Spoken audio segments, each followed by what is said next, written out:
room. Oh, okay.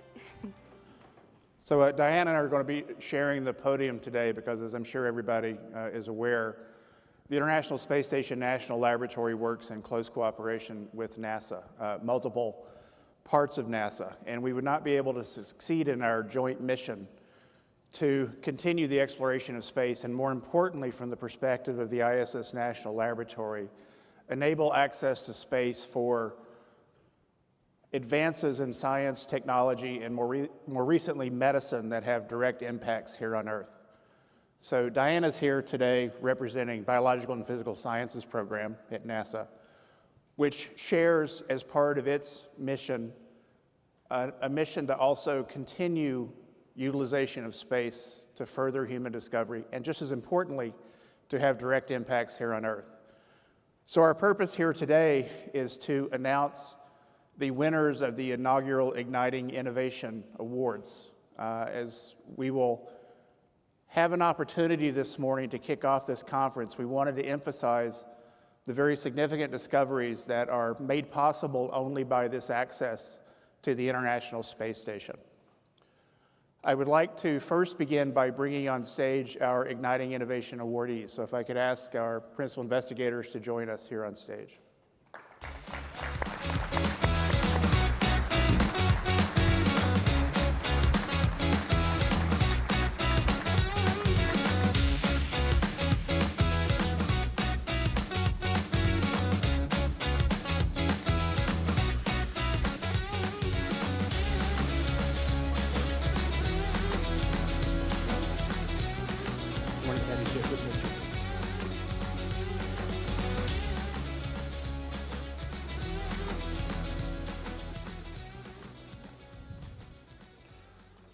So we have a well-written script, and I'm going off of it immediately because I like to live on the edge.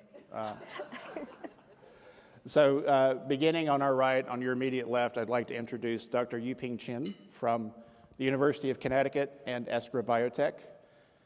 To his immediate left, Marianne Snow, who's the Chief Executive Officer of ESSRA Biotech. Next in line is Dr. Arun Sharma from Cedars-Sinai Medical Center. To his left is Shay Soker from the Wake Forest Institute of Regenerative Medicine in North Carolina. And to his left, Kei-Shin Yi, who is at the University of Texas MD Anderson Cancer Center. These fine individuals are here today because they are the recipients of the inaugural award made possible by the International Space Station National Laboratory and NASA Biological and Physical Sciences. So I would like Diana to take a moment here just to explain why BPS and NASA in total sees this as such an important new opportunity. And if you guys could just take a seat for a minute, and then we'll get you going. Yep, oh, and our last recipient, Kat Jamison. Yes. This is Kat Jamison from the University of California at San Diego. So please, if you could just take a seat for a minute. Diana. All right. And so since the Cancer Moonshot was reignited by the White House in 2022, the Igniting Innovation solicitation launched last year and now has completed a rigorous review cycle of proposals to identify the next generation of scientific advancement in human disease. And so today, as you heard Michael announced, our teams of researchers and implementation partners who will be taking their research programs to station as part of the Igniting Innovation Pioneers, leading humanity on the challenging path from research discovery to disease prevention and care. We will hear from each of these awardees and recipients, and so with that, I would like to turn it over to Kat Jamison first to hear about her science.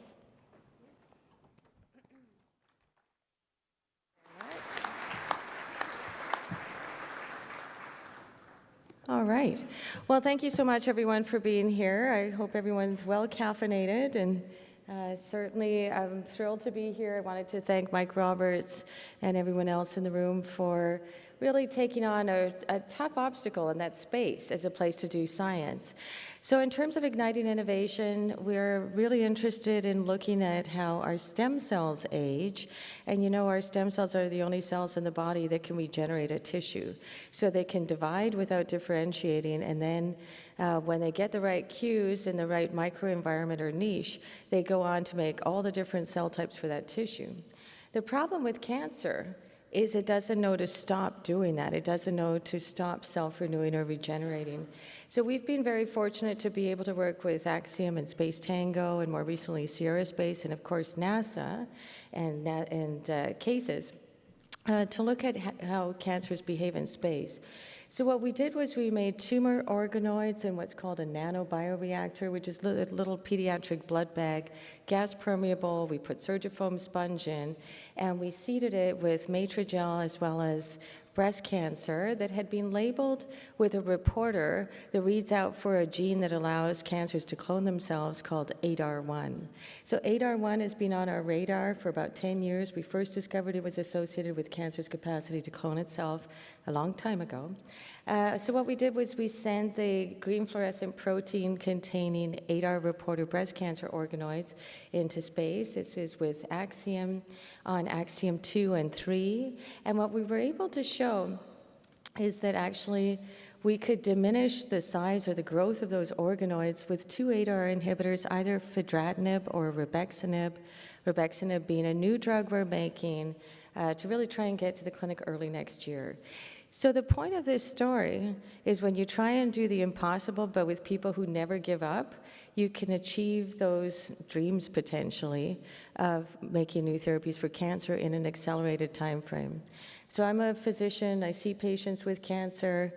They're desperate for all of us to work together and find solutions that prevent cancer from coming back. So we've been able to do that with NASA. We're going to do another mission, AX4, hopefully AX5. I hope Jan is in the room to say yes to AX5. And, you know, I think that we're on track. So I just wanted to thank everyone and go on to the next person.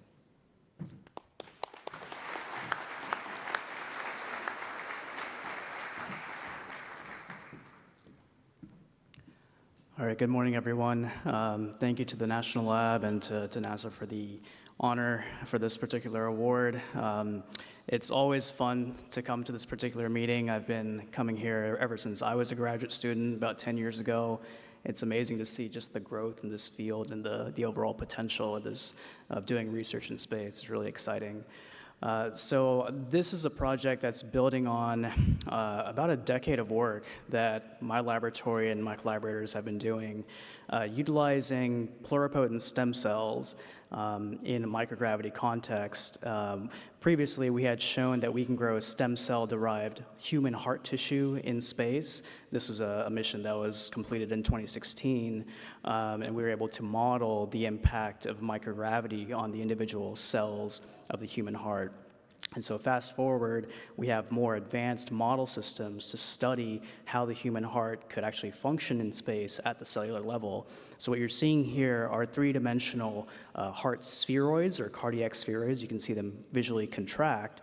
And in these three-dimensional spheroids, we've actually built fluorescent reporters, sort of similar to what Kat was talking about as well, where green, you can see the heart cells, the cardiomyocytes, and red, you have blood vessel cells. So what we want to examine in this two-phase project is, one, can we actually create these cardiac spheroids better in space than we can on the ground? We have some preliminary data from previous flights that shows that the formation or biomanufacturing of these spheroids in space could actually be potentially improved in comparison to what you can do on the ground. And so that's the first phase of the project. And then after that, we would like to actually apply these cardiac spheroids to test the toxicity that cancer drugs could have on the heart. This is actually a big portion of what my laboratory does at Cedars-Sinai, is investigate how cancer drugs do damage to the heart. And we think that by improving these model systems, we can perhaps develop safer versions of these cancer drugs that do less damage to the heart. So thank you again for this honor.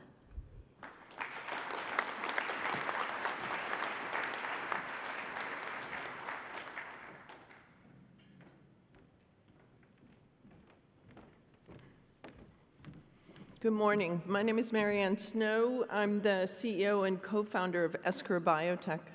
We're a commercial company, a nanomedicine company that provides precision delivery of nano materials for different treatments. We can actually deliver RNA gene editing material, different types of drug candidates. We started our space journey in 2022. We're the newest of the bunch, and we're pretty honored to be part of such an amazing group of recipients. We want to thank not only the ISS for this honor, but also the in-space manufacturing, Kevin Engelbert, and the NASA team for the support that they've shown us.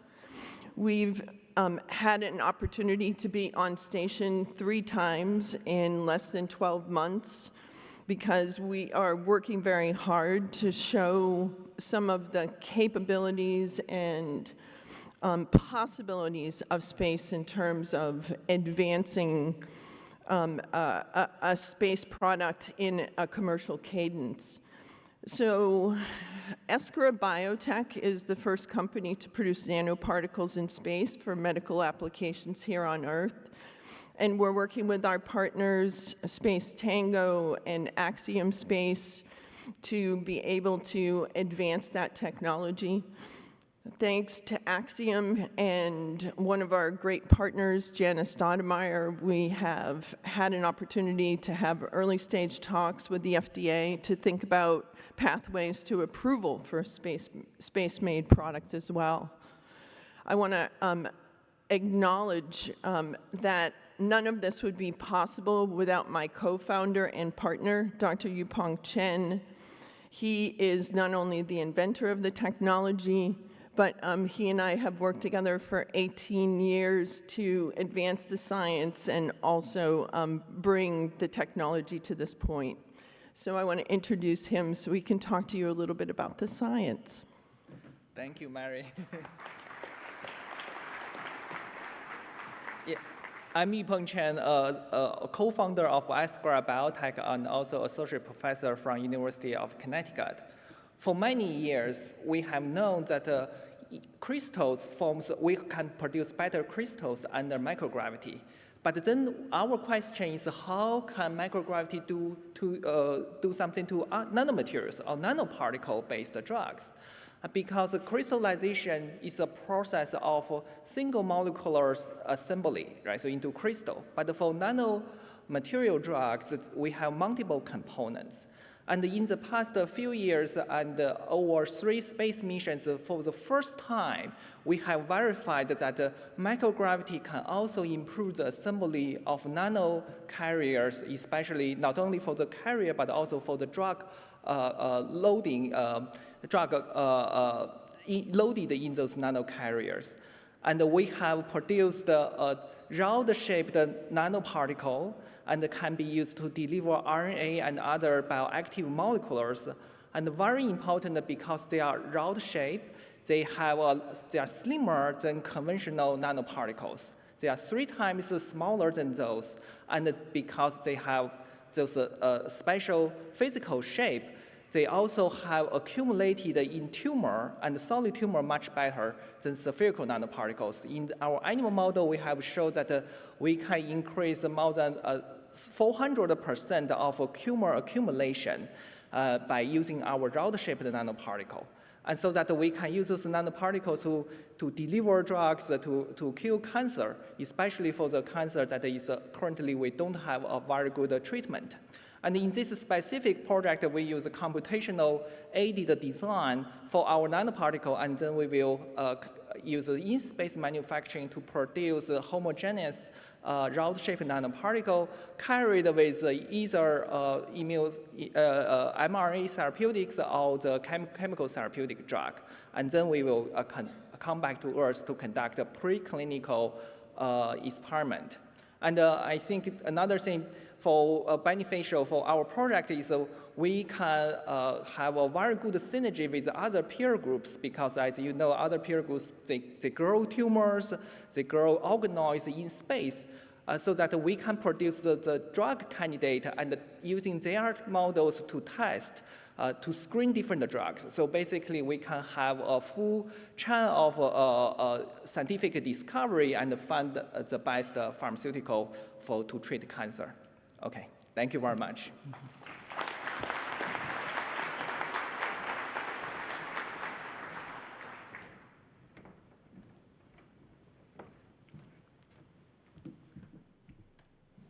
Is that going to flip the slide? Oh, I need to.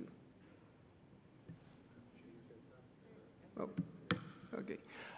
Well, first, I'd like to thank CASIS and NASA for the generous support on behalf of our research team and our implementation partners, Axiom Space and BioServe Space Technologies. So one of the problems that cancer patients and their doctors are facing is that for many of them, chemotherapy just makes it. They see an improvement, but the doctors say, well, if we can just raise up the chemotherapy a little notch, we might see a better response. However, that increase in chemotherapy results in multiple side effects and may jeopardize the life of cancer patients. You take that and all the knowledge that we have on enhanced metabolism, enhanced physiology under microgravity, and that led us to hypothesize that chemotherapy drug metabolism may be different under microgravity. And so you say, well, are you going to fly cancer patients to space and treat them there? No. But we have a technology that we have launched about almost 10 years ago, where we can take samples, biopsies of the cancer, and we can actually make a cancer avatar or tumor avatars in the laboratory. And what we were able to show is that these tumor avatars actually respond to treatment in a similar manner as the cancer patients. So we hypothesized that if we send those cancer avatars to space and we challenge them with chemotherapies, and then we see a difference in response, we're not going to stop there. Now we're going to explore which genes were responsible for that change, whether it's improvement or repression of the effects. And then we'll take those genes, and nowadays, with the advancement of AI and machine learning, we can actually find out molecules that would pharmacologically change the expression of these genes. So now we can actually combine those molecules with the standard chemotherapies and then reduce the amount of chemotherapy given to the patient and still have a beneficial result. So again, thanks for your support.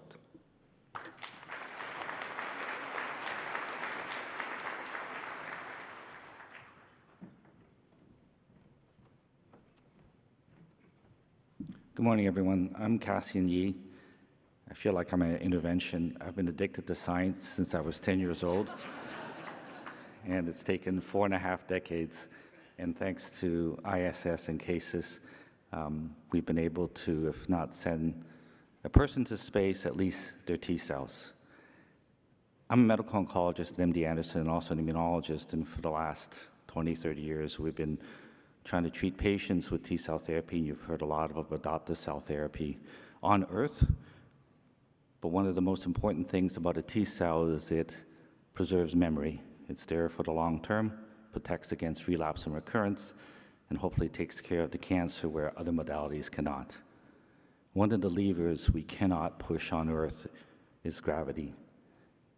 And it became apparent to us and my co-principal investigator, Kunal Rai, who's an epigenetics guru at MD Anderson Cancer Center, that the confluence of these two technologies together with the microgravity environment of the International Space Station will allow us to discover new targets for epigenetic control of T cells to improve their memory and to resist exhaustion, which is one of the major factors limiting adoptive cell therapy on Earth.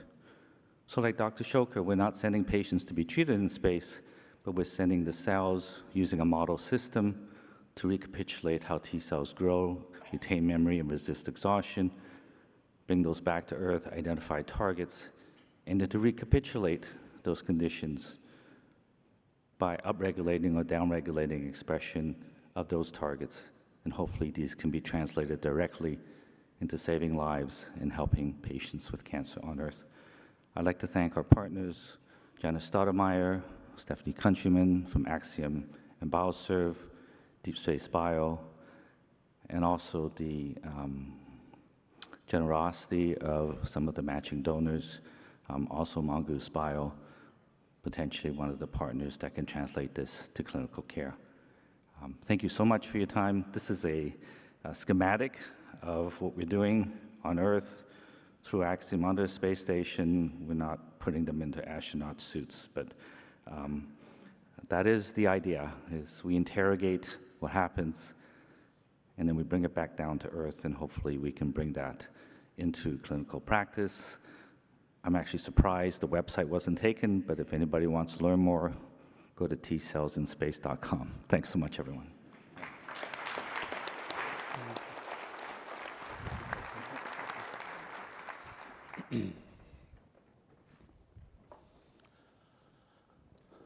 I wanted to take just an extra minute here and express my sincere appreciation for the efforts of this excellent group of researchers and the acknowledgement that space offers them new opportunities to accelerate the pace of discovery and, more importantly, translation to the improvement of medical outcomes here on Earth.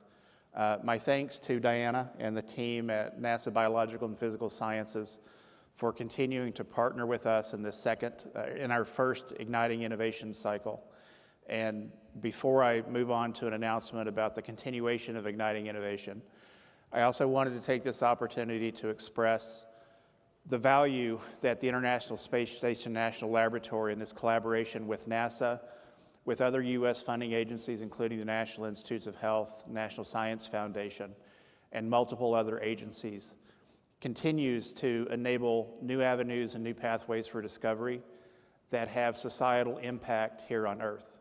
So one of the great benefits of having nearly 25 years of continuous presence of humans living and working in space, we've now learned for the first time in human history how that experience not only enables us to explore space and go farther from our home planet, but more importantly, how to preserve what we have here on our own planet and improve the outcome for humanity on Earth. This opportunity is going to grow significantly as we move forward in continuity from the International Space Station to multiple laboratories operating in space, owned and operated by commercial entities. You'll notice that each of the investigators here today, we have 3 who are experienced flight investigators. We have 2 that are relatively new to space. All of them are taking their precious time and resources and talent to space for the sole reason that it enables new discovery, new innovation for them. They're taking advantage of all this prior work that was done by the community of commercial companies that support payload development and the work of prior principal investigators who have demonstrated that there is real value in space in taking avatars and understanding improvements in therapeutic agents used to combat human disease, and in developing models that offer accelerated insight into disease onset and progression. As you heard from Dr. Chen and Ms. Snow, folks are also taking advantage of that microgravity environment to improve not only the quality of therapeutics in that environment, they're also looking at improvement of delivery vehicles that show great promise for improving the safety and efficacy of drugs that may already be FDA approved, as was exampled by the research of Merck just a few years ago. Before moving on, the announcement that we have to share with you is that Igniting Innovation is not a one-off. First, a little bit of history of Igniting Innovation. The Igniting Innovation National Lab research announcement in partnership with Biological and Physical Sciences began with the kernel of an idea from Ray Lugo, who you had the opportunity to meet earlier if you haven't met him, that he described as his big idea. I was one of those that kind of sank in my chair a little bit when I heard big idea. I thought, oh my God, where are we going with this? The idea that Ray brought to us as a team at ISS National Lab was to focus our resources and access to the International Space Station through the National Laboratory on opportunities that could expedite the democratization of access to space. So we had seen that one of the shortfalls that we have in the current operational plan for research and technology development on the International Space Station was the time it took from proposal to award to flight to publication and then reapplication and flying again. So Ray suggested that we offer an opportunity that offered multiple flight opportunities in quick succession for principal investigators so that we could shorten that time cycle. And this is what we were able to achieve in partnership with BPS and all of our partners at NASA and the commercial companies who support payload development. So with the Igniting Innovation Inaugural Award, each of these investigators is going to have multiple flight opportunities available to them as required to demonstrate success in their important endeavors. This will enable us to continue to utilize the International Space Station to its full capability and also help us as we begin to transition in continuity to the new platforms that will be operating in space in only a couple of years. We are proud to announce that Igniting Innovation will continue in the next year. We will be releasing in just a couple of weeks another opportunity for Igniting Innovation. We look forward to receipt of concepts from the community. If you have any questions about Igniting Innovation Awards for the inaugural round or are interested in learning more about the release of the next opportunity, please find myself or Diana or other members of the ISS National Lab or Biological and Physical Sciences team to learn more. In announcing these awards today, we have collectively committed a little over $7 million to these opportunities going forward. This represents a very important contribution by NASA to the Cancer Moonshot. Cancer, as I think Kat Jameson mentioned, is something that touches all of our lives, as does multiple other diseases. And it's very exciting that space can now be brought to bear as another tool in order to accelerate the pace of discovery to combat cancer and other diseases in space. Diana, do you have anything? No, I just really want to thank ISS National Lab and, of course, all our ISS partners for this opportunity to collaborate and to accelerate the science that these great researchers are doing. And with that, thank you, everyone.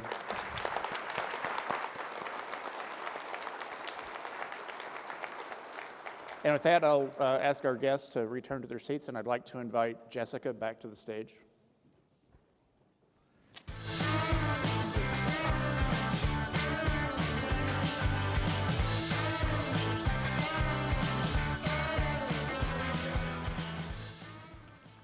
Wow, what an amazing way to start off the morning. We're going to break quickly for 10 minutes, but make sure you're back here for 9:30. Sorry, 9:30. I always say that wrong. We say 9:30 in the UK, but here I know that you don't say that. We're going to be back for 9:30, ready for a downlink with the ISS. So make sure you're back in 10 minutes.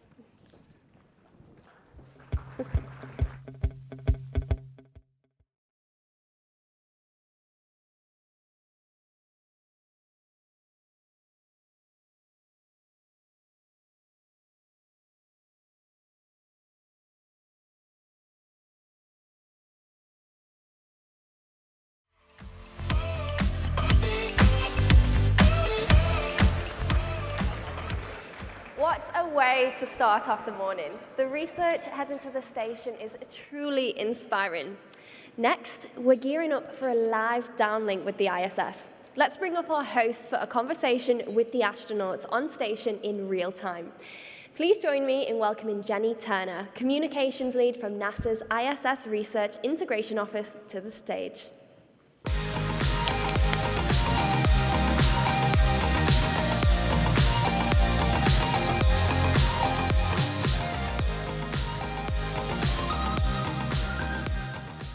Awesome, thank you everyone. I don't have to use too much of my filler material, so don't worry.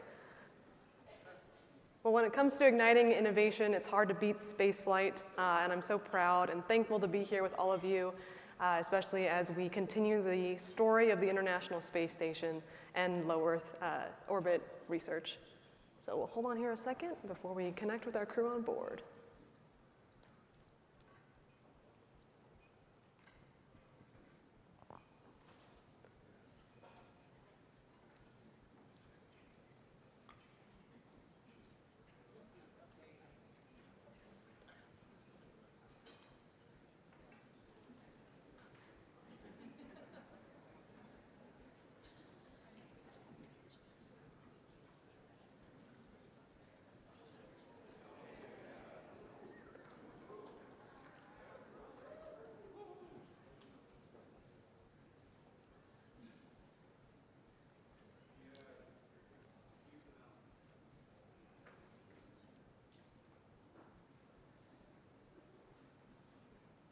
All right, Station Boston, do you read us?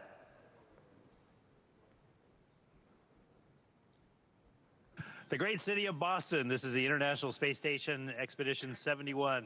We hear you loud and clear. We're ready for your questions and for your comments. Perfect, thank you so much. Well, hopefully you can hear some of that applause. So yes, I am speaking to you today from the ISS Research and Development Conference with a hotel ballroom full of people whose research that you're involved with every day, as well as people who are aspiring to send their science to space in the future. So thank you so much for taking the time to speak with us. And to kick things off, of course, we're all interested in ISS R&D, plus you have a resupply mission coming up soon, which will, I'm sure, keep you real busy. So in that vein, I would love to hear from y'all about some of the science you've been supporting in your mission so far and things you enjoy on board.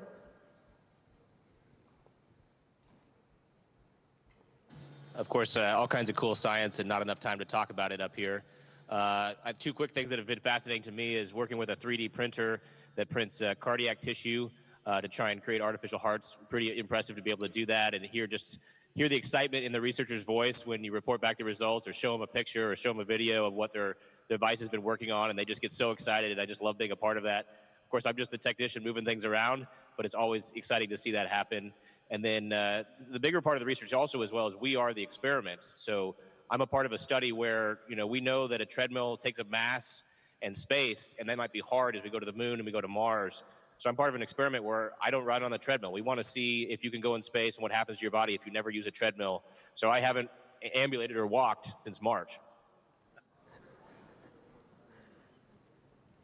One comment I'll make is we kind of live between these cargo vehicles. Each one of those represents a science surge, if you will. It brings new experiments, and some of those are pretty hot off the press, meaning we have to work with short-lived components and really get on the stick and do a pretty wide variety of science associated with each vehicle. So we haven't had a new vehicle for a while. We're really looking forward to this and rolling up the sleeves and just doing a lot more diverse science when this comes.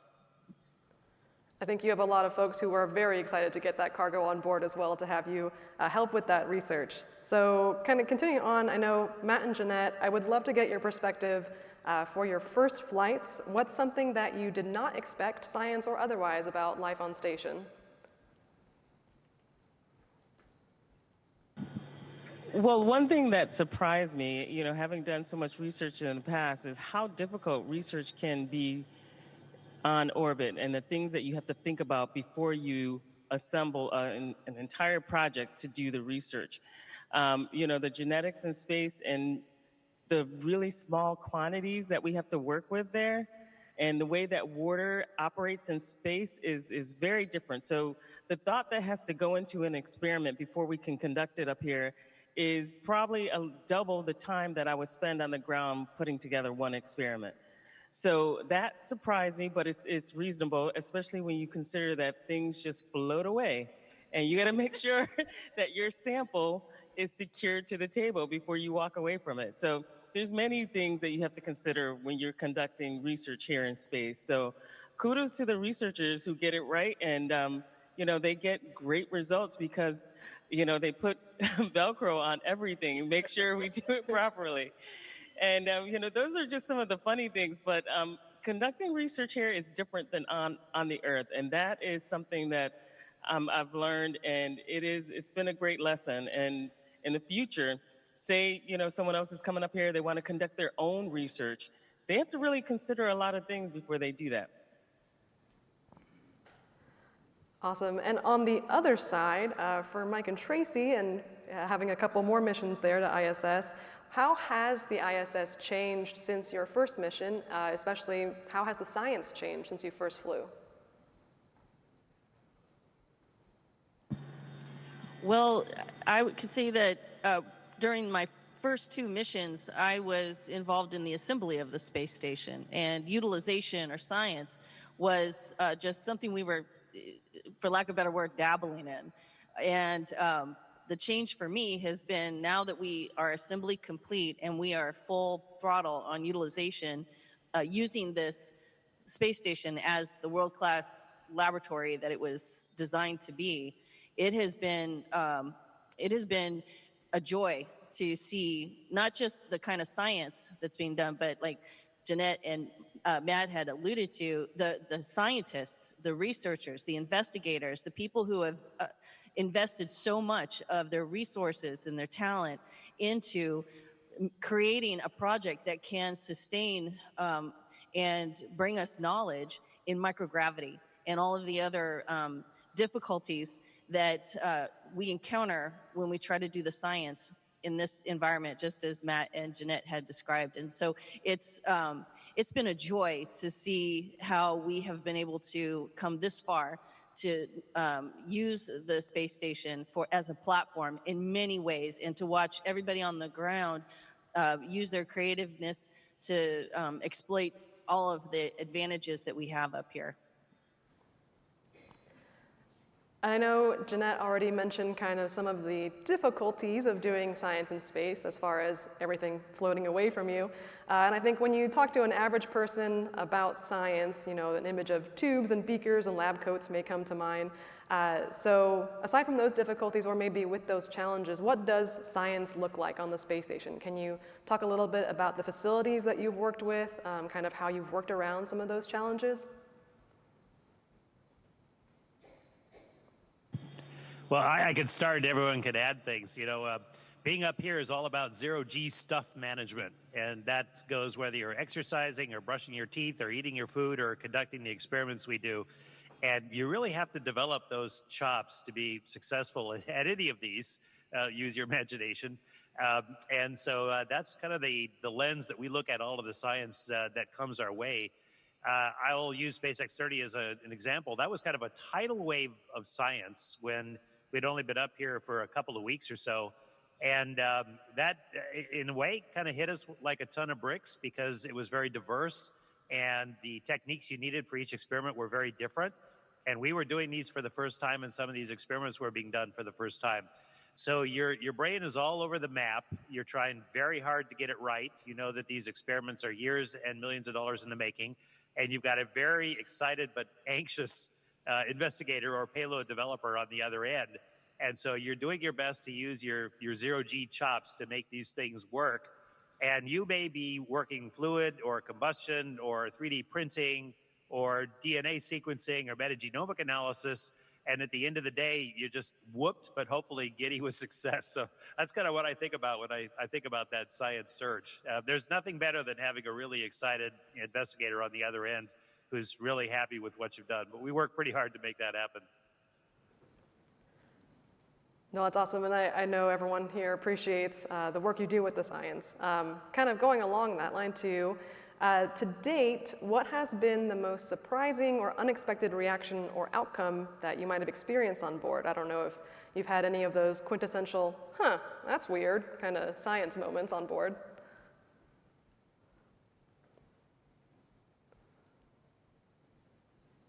Well,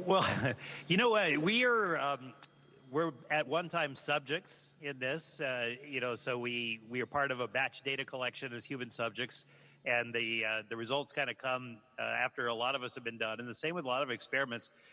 But when we're able to kind of look back, I think from a medical standpoint, which is of course my world, we've found some pretty amazing things because of ISS research. Some we were looking for, some we were not. In my first long flight up here, we kind of started unwrapping the whole neuroophthalmic thing, where we're finding a constellation of findings that involve the brain, the eye, neuroophthalmic tract, rather sensitive bits of anatomy. It was hiding in plain sight for decades. We didn't see it until we had the tools and the experience up here. Since then, we found other things like thrombotic effects of reverse blood circulation. We're having to rethink how red blood cells work, how hemoglobin operates up here. We still have paradoxes in cardiovascular circulation. And every few years, we find something. So that's kind of the message here. There are things hiding in plain sight that we just haven't seen yet, and we're going to see. So expect the unexpected when you're getting an experiment ready to come up here. While Mike was talking there, I actually remembered an experiment we had done that surprised me for sure. we got to float around space station, and we spent quite a few hours swabbing places all over the place. Tracy was swabbing places, and I was swabbing places and putting in the cultures and looking for bacteria and fungus. And we got the results back a couple days later. Mike I think you were sequencing the DNA of that? Yeah. So we're sequencing the DNA of these things and looking at it, picking the best samples out. And some of the places we swabbed were not the places we expected stuff to be growing. It was wildly off from what our guess would be. So there's always surprises around up here. That is certainly a surprise. I'm sure that was a fun day to discover. Along those, with kind of the activities you do with science, how regimented is your day-to-day for those of us not as familiar with your schedule on board? So how much time do you spend doing science? How much time do you have to yourselves? And kind of what do you do for fun on station?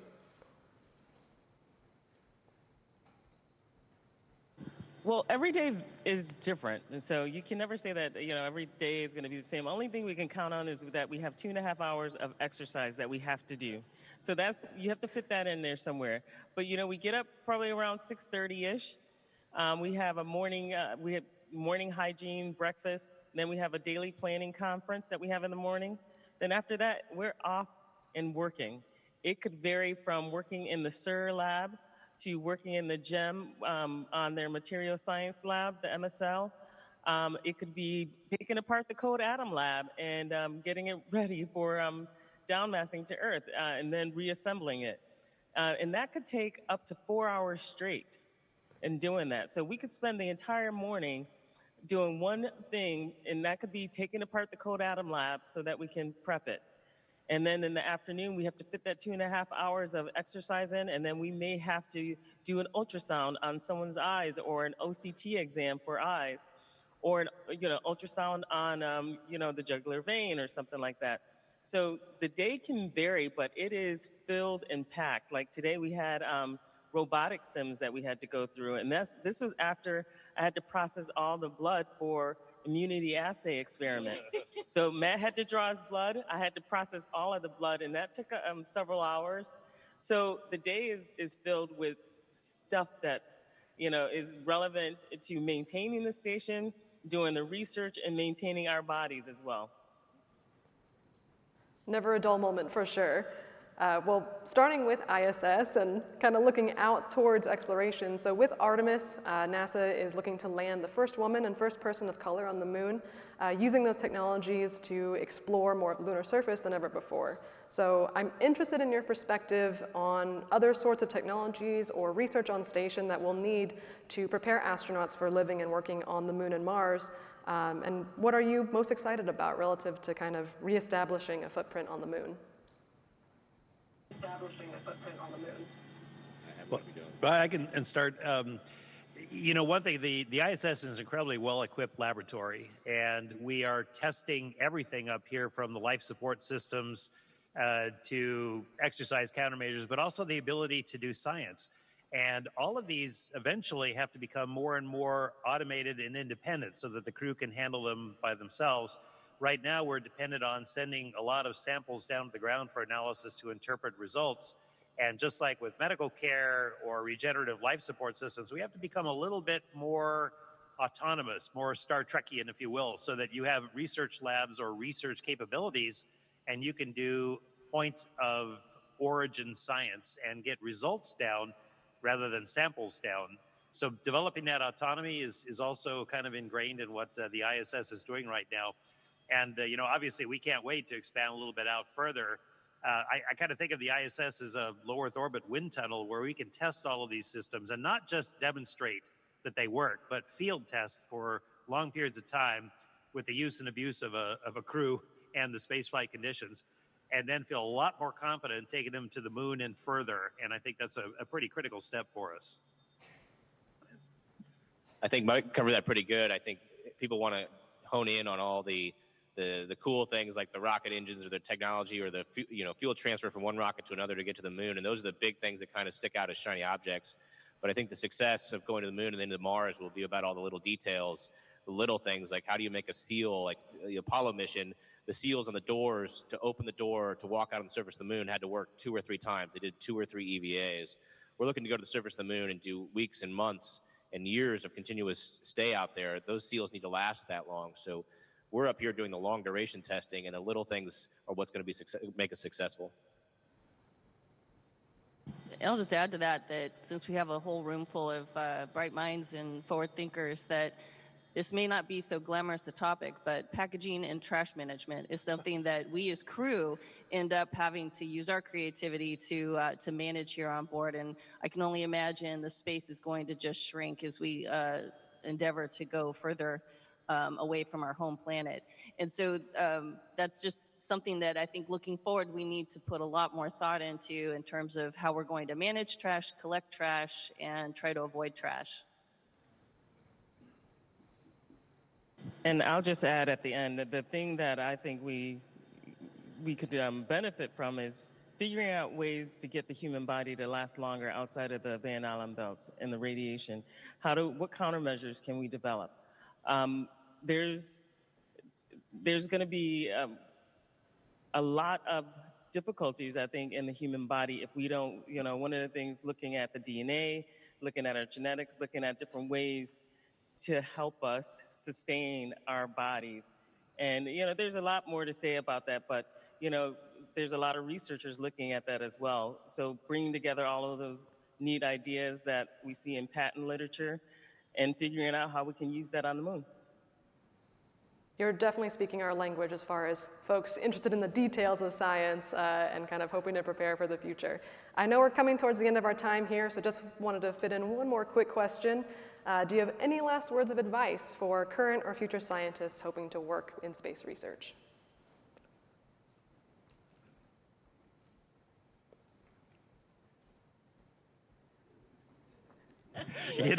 We all had somewhat different paths to get here.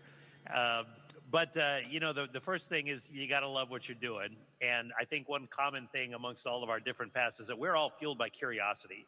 And I think an astronaut is happiest when they're learning new things and when they're seeing new things for the first time. And I would say that really goes for our researchers, the big teams on the ground that are also crafting the experiments that reveal these new things for the first time. So, find that thing that really sparks your interest, get really good at it, do your homework, just get to know everything you possibly can about it. And believe me, you're going to go down other rabbit trails you didn't know existed because you're going to find other interesting things around along the way. But just apply yourself to something that's really, really interesting to you. Most likely it has huge intersections for everything that we're going to do in our research world. And keep in touch with us for sure. And I would just add to that any young person out there looking to study science or become a researcher, have their stuff on board here on the International Space Station or beyond, needs to find a good mentor, and plenty of them. And any one of us here could probably fill the rest of the time talking about those people who forged a path ahead of us and then reached out a hand and took us along with them. So go out and find somebody that you admire, somebody that is wiser than you, knows more than you, and try to learn as much as you can from them. Those are great words, and I know all of us would be excited to give back, hopefully, to the Artemis generation and more generations to come. So that concludes, I think, our event for today, but to the entire crew, thank you so much for your time this morning. We really appreciate it, and best of luck with the rest of your mission.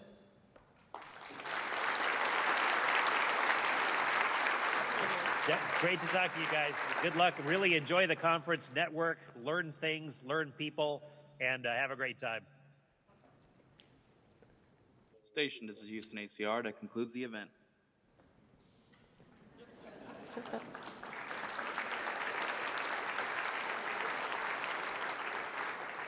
All right, thank you guys so much.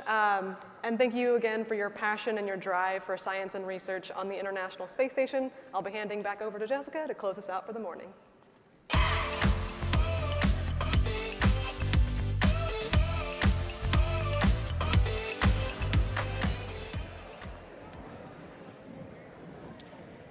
Igniting innovation and a first-hand account of what's taken place on station in real time.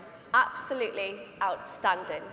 It's almost like getting a glimpse of what it's like to be there, conducting research in that unique environment. So, what's next for us today? It's time to dive into the research with our first day of technical sessions. Technical sessions are an integral part of ISSRDC, providing professionals from industry, academia, and government to share their research with the larger space community.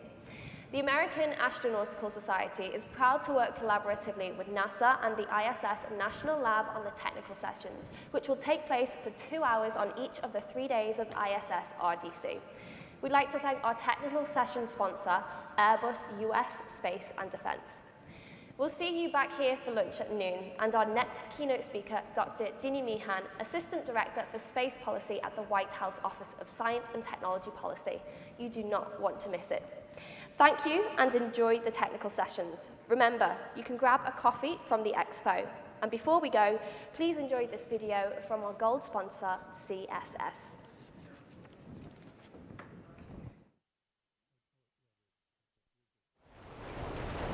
From the depths of the oceans to the reaches of the stars, we are driven to advance our lives through exploration and investigation. Leading the way is CSS. Since 1988, our motto, Scientific Minds, Common Sense Solutions, captures our dedication to employ rigorous scientific methods to address modern health and environmental challenges. We are stewards of the sea, evolving approaches to protect, maintain, and sustainably use coastal and marine resources from coral and fishes to offshore wind. We stand ready 24/7 to respond to natural and man-made environmental disasters, employing safe and effective response solutions to help communities return to their lives. We advance state-of-the-art applications for data management, display, automation, and artificial intelligence. As we reach further beyond Earth's bounds, we stand at the forefront of developing solutions in microgravity research, with the knowledge that innovations born from space exploration will enrich life here on Earth. From oceans to orbits, CSS is there with scientific solutions for every challenge.